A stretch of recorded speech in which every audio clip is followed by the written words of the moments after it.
The Zephyrian research vessel Silent Observer drifted silently through the void, its biometallic hull gleaming under the distant light of Sol. Commander Kithara stood before the main observation deck. Her elongated fingers pressed against the transparent aluminum viewing port as she gazed upon the blue-green marble that hung suspended in the cosmic darkness. "Initial scans complete?" "Commander," reported Science Officer Velix, his four eyes blinking in sequence as data streams flowed across his neural interface. "The planet designated as Earth by its inhabitants shows remarkable diversity in both geographical features and biological signatures." Kithora's antennae twitched with curiosity. In her 300 cycles of life, she had observed dozens of worlds harboring intelligent life, but none had generated the kind of electromagnetic chatter that emanated from this small planet. Radio waves, television broadcasts, and digital communications created a constant buzz of activity that fascinated the Zephyrian monitoring stations. "What of the dominant species?" she inquired, her voice carrying the melodic tones characteristic of her people. "Carbon-based bipeds," Velix replied, manipulating holographic displays with practiced ease. "They call themselves humans, remarkably short-lived by our standards, with an average lifespan of merely 80 of their solar cycles.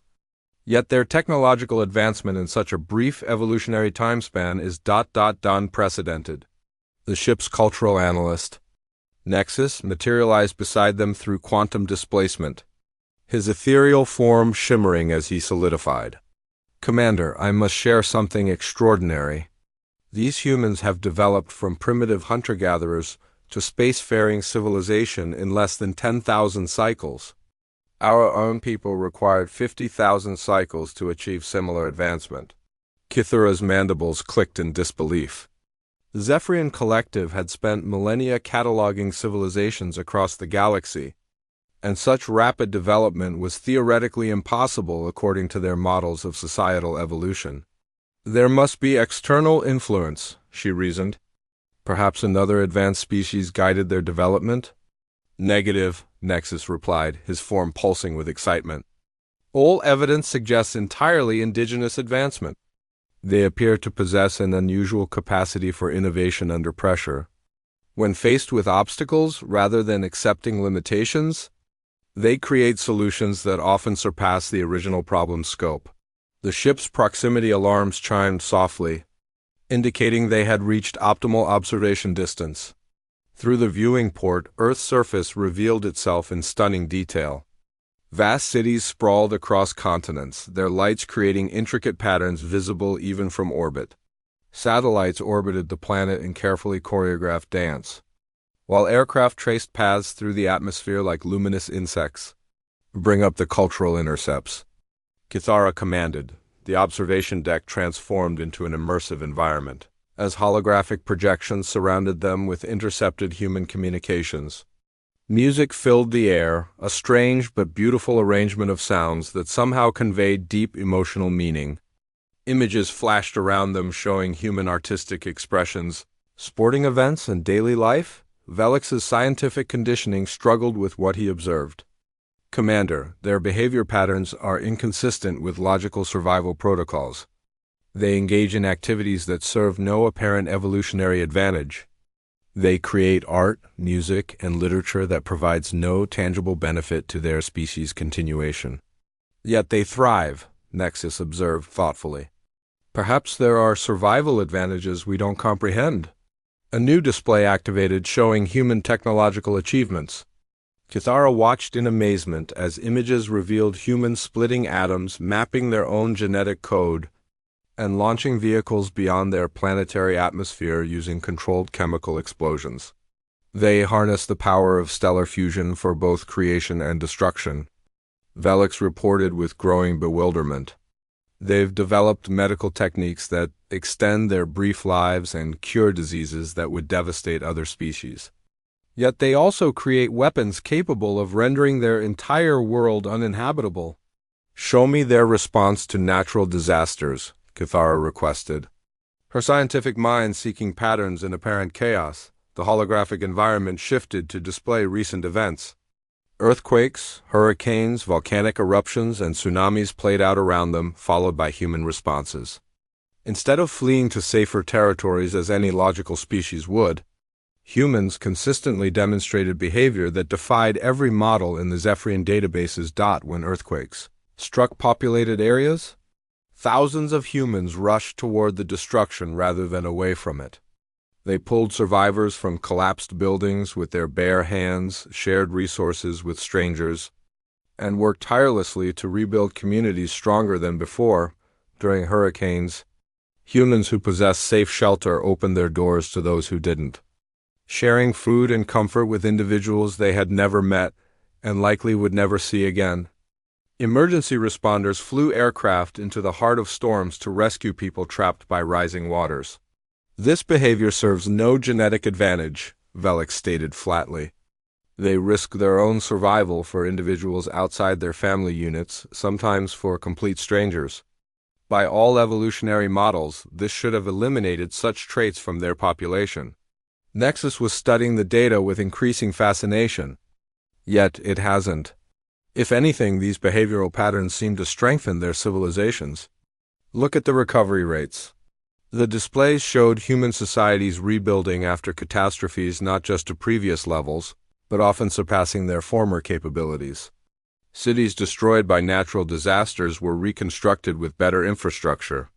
Technologies developed to address crisis situations found applications that improved life for millions. There's something else, Nexus continued, his form brightening with discovery. They've eliminated diseases that plagued them for millennia. Smallpox, polio, numerous others. They didn't simply develop immunity. They chose to eradicate these diseases completely from their world. Kithara's scientific training made her skeptical. Surely they preserved samples for research purposes? Some did, but here's what's remarkable. They debate whether even research samples should exist. Many humans advocate for complete elimination of pathogens that cause suffering. Even if those pathogens might have scientific value, they prioritize the welfare of their entire species over potential knowledge gains. The observation continued as night fell across Earth's surface. The planet transformed into a brilliant jewel studded with lights, each illumination representing human activity. Cities glowed like neural networks, with transportation systems pulsing like arteries carrying life throughout the organism. "Commander," Velix announced, his voice carrying unprecedented excitement, "I'm detecting something extraordinary in their communication networks. They've created a global information sharing system that connects virtually every human on the planet." "A collective consciousness?" Kithara asked, intrigued. "No, something far more complex. They maintain individual identity while voluntarily sharing knowledge, art, and experiences across their entire species. A human researcher in one location can instantly access discoveries made by humans thousands of kilometers away. They've created voluntary collective intelligence while preserving individual creativity. The implications overwhelmed the Zephyrian observers. Their own species had achieved similar connectivity only through centuries of careful genetic and technological modification. Yet humans had accomplished this through pure innovation and choice. As their observations continued through the Earth's rotation cycle, more anomalies emerged. Humans worked together on projects that would benefit people not yet born. They created art that served no function except to inspire others. They preserved environments and species even when doing so required economic sacrifice. "There's something here we're missing," Kithara mused, her analytical mind struggling with the contradictions. Their behavior defies conventional evolutionary logic, yet they've achieved technological advancement that rivals species with 10 times their lifespan. Perhaps, Nexus suggested thoughtfully, our understanding of evolution is incomplete. Maybe survival isn't just about genetic continuation, but about something larger. The silent observer maintained its position as Earth continued its ancient rotation. In cities below, humans went about their daily lives, unaware that 3 curious aliens watched from above, their fundamental understanding of life and intelligence being quietly revolutionized by what they observed. "Continue monitoring," Kithara commanded. I need to understand how they think. How they make decisions that seem to contradict their own survival instincts yet somehow benefit their entire species. As the ship's instruments recorded every detail of human civilization, the Zephyrian crew began to realize they weren't simply observing another intelligent species. They were witnessing something unprecedented in the galaxy, a civilization that had somehow transcended traditional evolutionary limitations without losing the creative chaos that drove their remarkable advancement. The observations would continue. But already Kithara knew their findings would challenge every assumption the Galactic Council held about intelligence, survival, and the nature of successful civilizations. These humans were an anomaly that 3 Earth days had passed since the Silent Observer began its detailed study of human civilization, and Commander Kithara found herself questioning everything she thought she knew about intelligent life.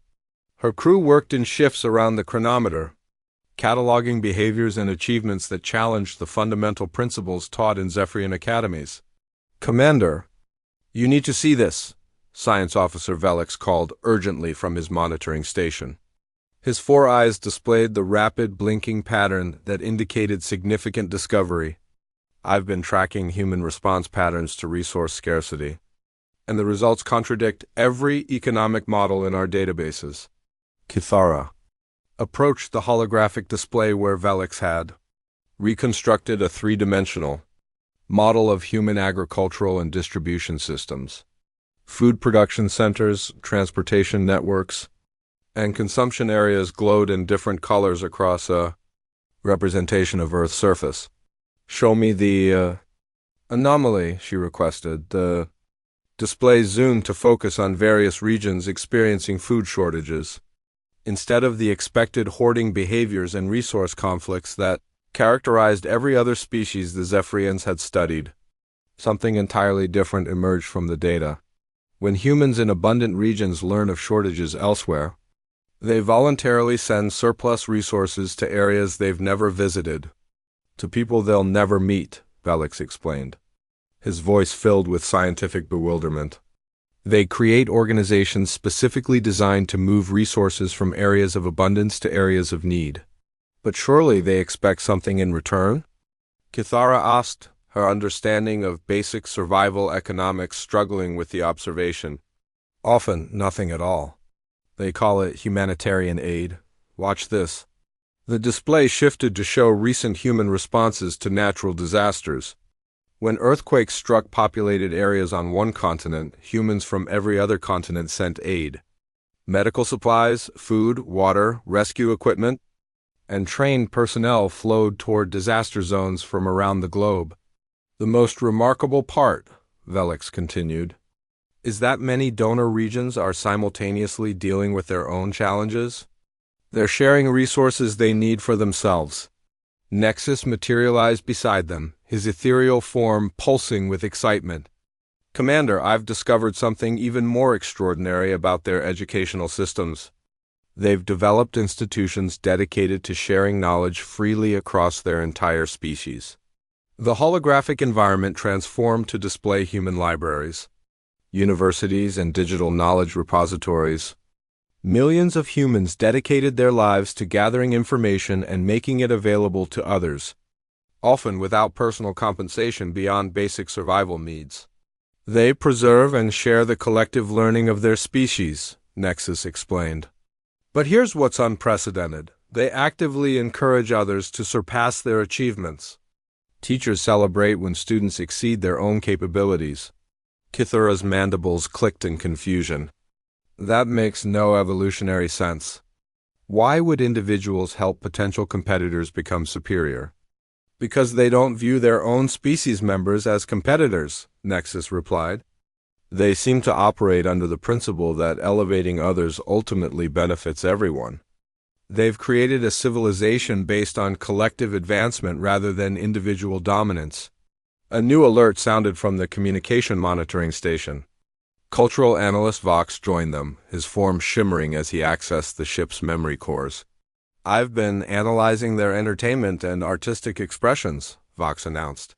"Their fiction consistently features themes of sacrifice for others, individuals overcoming overwhelming odds through determination, and cooperation triumph over conflict. "Show us," Cathara commanded, the observation deck filled with excerpts from human stories, films, and music. Heroes who sacrificed themselves for strangers. Ordinary individuals who found extraordinary courage when others needed help, and communities that overcame disasters through mutual support. "These aren't historical records," Vox emphasized. "These are imaginary scenarios they create for entertainment. They enjoy stories about beings who embody the same altruistic behaviors we're observing in their real society." Velix had been quietly running calculations. "Commander, I've discovered something that explains their rapid technological advancement. When humans encounter problems, they don't just solve them individually. They create systems to share solutions across their entire species." The display showed the development of human technology over recent centuries. Each innovation built upon previous discoveries, with improvements and modifications spreading rapidly through their global communication networks. A human named Einstein developed theories about the fundamental nature of reality. Rather than keeping this knowledge secret for personal advantage, his discoveries were shared freely. Other humans built upon his work, creating technologies he never imagined. "We see this pattern repeatedly," Vox added. Human named Fleming discovered a substance that could fight infection. Instead of using this knowledge to gain power over others who suffered from disease, he shared it. Humans now use advanced versions of his discovery to save millions of lives annually. The observations continued as Earth entered another diurnal cycle. The Zephyrian crew watched human cities pulse with activity, transportation systems moving millions of individuals to their daily tasks, and communication networks carrying an endless stream of information, art, and social interaction. "There's something else remarkable about their problem-solving approaches," Nexus observed. "When they encounter seemingly impossible challenges, they often succeed through methods that shouldn't work according to established scientific principles." He directed their attention to human space exploration efforts. They launched themselves off their planet using controlled explosions. They landed on their moon using technology less sophisticated than devices they now carry in their pockets. They built a space station by sending pieces into orbit one at a time and assembling them in the vacuum of space. "Impossible," Velix stated flatly. "The probability calculations for such endeavors should have prevented any rational species from attempting them. Yet they succeeded," Cathara mused. Repeatedly, the display showed human achievements that defied probability. Deep ocean exploration in vehicles that should have been crushed by pressure. Medical procedures that replaced failing organs with healthy ones from other humans. Communication systems that allowed instant contact across their entire planet. "I've identified a pattern in their decision-making processes," Nexus announced. When faced with challenges that logic suggests are insurmountable, humans often respond by saying, "We'll figure it out," and then proceed to do exactly that. "That's not a methodology," Velix protested. "That's optimism without logical foundation. Yet it produces results that logical methodologies predict are impossible." Cathara observed thoughtfully. Their monitoring revealed more puzzling behaviors. Humans created music that served no survival purpose, yet somehow improved their psychological well-being. They built structures of incredible beauty that provided no functional advantage over simpler alternatives. They preserved areas of natural wilderness even when those areas contained valuable resources. They seemed to value beauty, art, and nature for their own sake, Vox reported. Not as means to other ends, but as inherently worthwhile. The nighttime side of Earth displayed the result of these seemingly inefficient human behaviors. Cities glowed with lights that served both function and aesthetics. Architecture combined practical needs with artistic expression. Public spaces incorporated natural elements that provided psychological benefits rather than economic returns. "I'm detecting something unusual in their social structures," Nexus announced. "They've created systems where individuals can disagree fundamentally about important issues, yet still cooperate on practical matters." The display showed human political systems. scientific debates, and cultural discussions. Humans argued passionately about concepts ranging from resource distribution to the nature of existence, yet somehow maintained functional societies. They seem to have developed the ability to hold strong convictions while remaining open to changing their minds when presented with new evidence, Vux observed. They call it learning. Kithara watched representations of human educational institutions where young humans were taught not just information, but methods for evaluating new ideas and changing their understanding when evidence warranted it. They're training their offspring to surpass them intellectually, she realized with amazement. They want the next generation to be better than they are. As their observations entered the fourth day, the Zephyrian crew began to recognize that they weren't simply cataloging another intelligent species. They were documenting a form of consciousness that operated according to principles their science hadn't previously identified. "Commander," Velix announced quietly, "I believe we need to revise our fundamental assumptions about intelligence and civilization.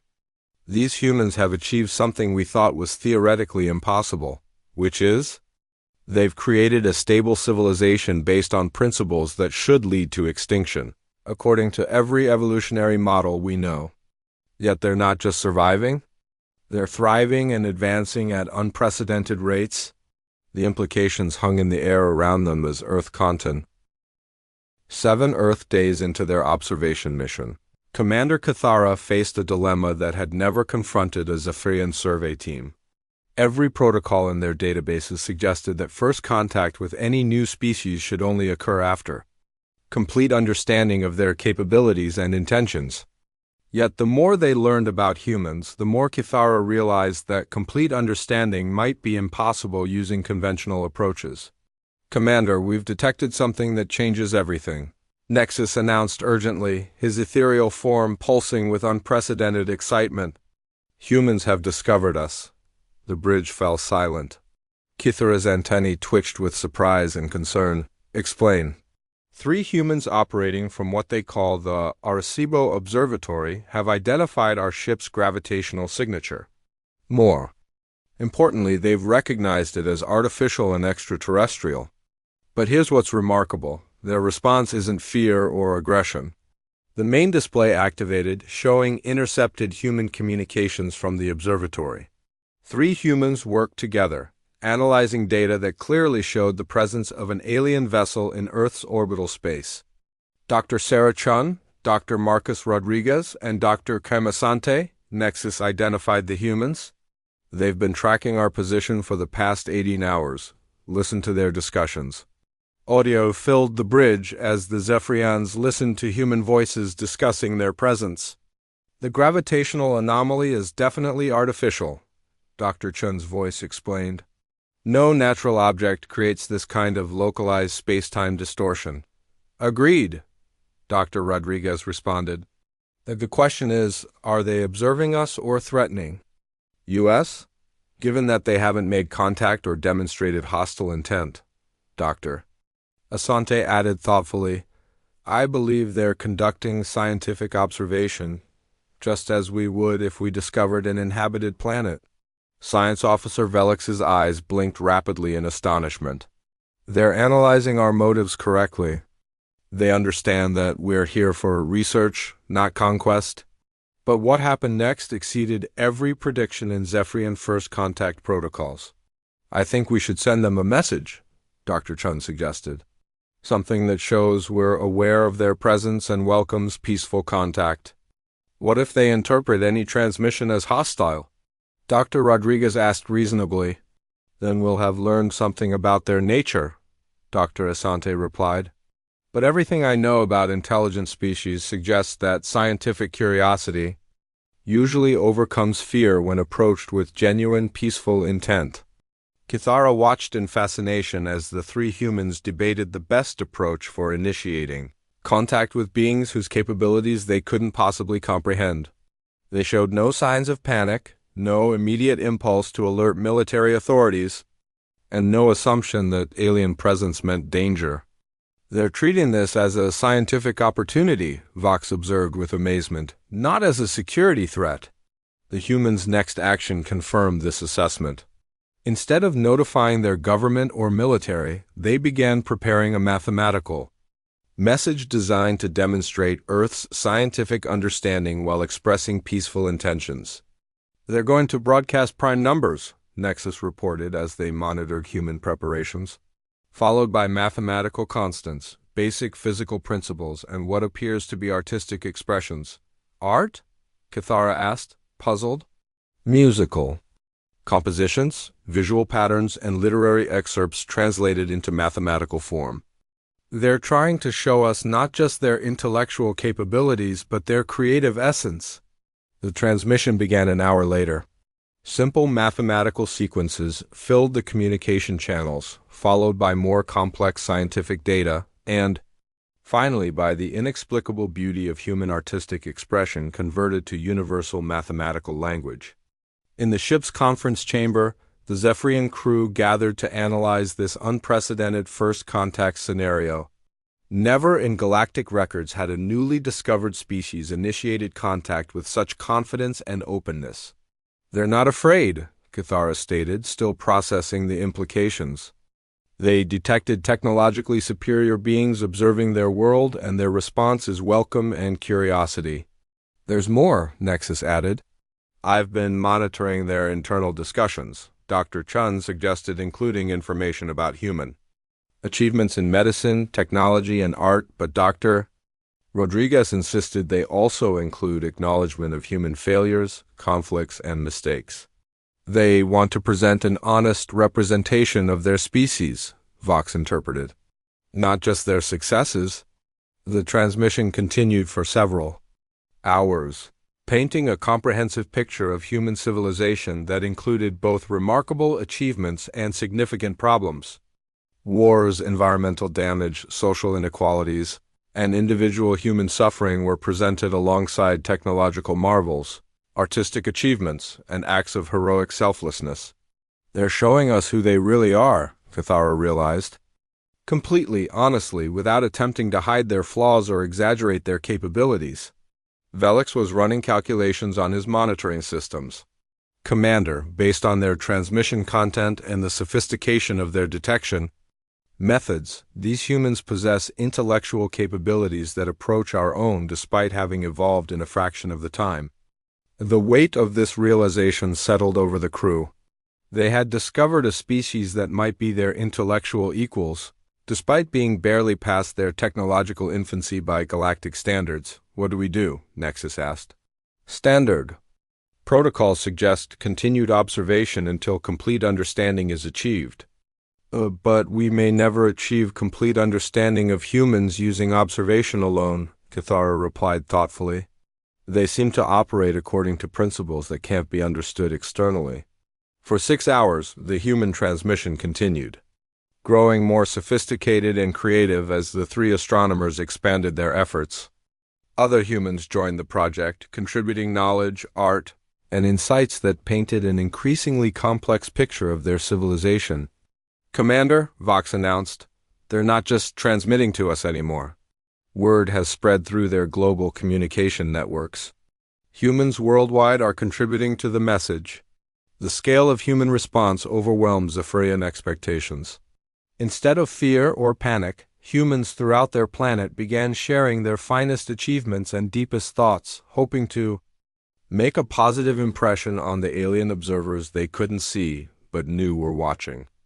Musicians composed pieces specifically for alien listeners. Scientists shared their most elegant theories. Artists created works designed to communicate across species barriers. Children drew pictures showing humans and aliens as friends.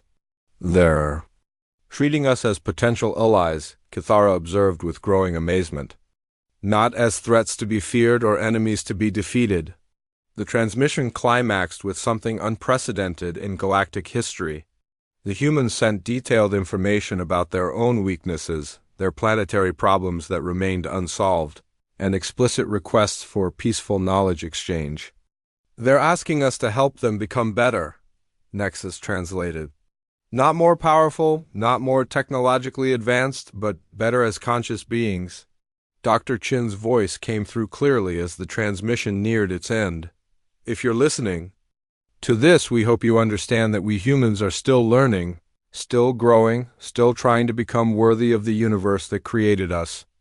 We don't claim to be perfect, but we promise that we strive every day to be better than we were the day before. We offer our friendship, our curiosity, and our commitment to peace, cooperation, and mutual understanding. The transmission concluded with a simple mathematical signature that translated roughly to, "With hope and respect from Earth." Silence filled the Zephyrian bridge as the crew processed what they had experienced. Never in the histories of hundreds of spacefaring civilizations had first contact been initiated with such openness, honesty, and trust. "Commander," Velix said quietly, "these humans have just demonstrated something that shouldn't be possible according to evolutionary theory. They've chosen cooperation and trust over fear and self-preservation when confronted with unknown and potentially superior forces." Kithara stood before the viewing port, gazing down at Earth's blue-white surface where billions of humans continued their daily lives, unaware that their representatives had just conducted first contact with an alien species. "They're not just intelligent," she realized aloud. "They're wise. They've somehow developed the ability to choose hope over fear, cooperation over competition, trust over suspicion, even when dealing with complete unknowns." The implications stretched beyond this single contact.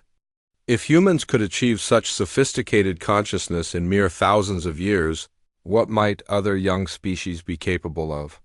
How many potential allies and friends existed in the galaxy, overlooked because they didn't fit established models of civilization development? "Prepare a response transmission," Kithara commanded. "It's time to introduce ourselves properly, Commander?" Velix asked in surprise. "That violates every first contact protocol."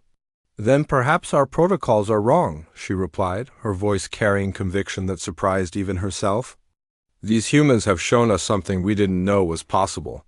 They've demonstrated that intelligence can transcend fear, that wisdom can develop independently of age, and that consciousness can choose cooperation even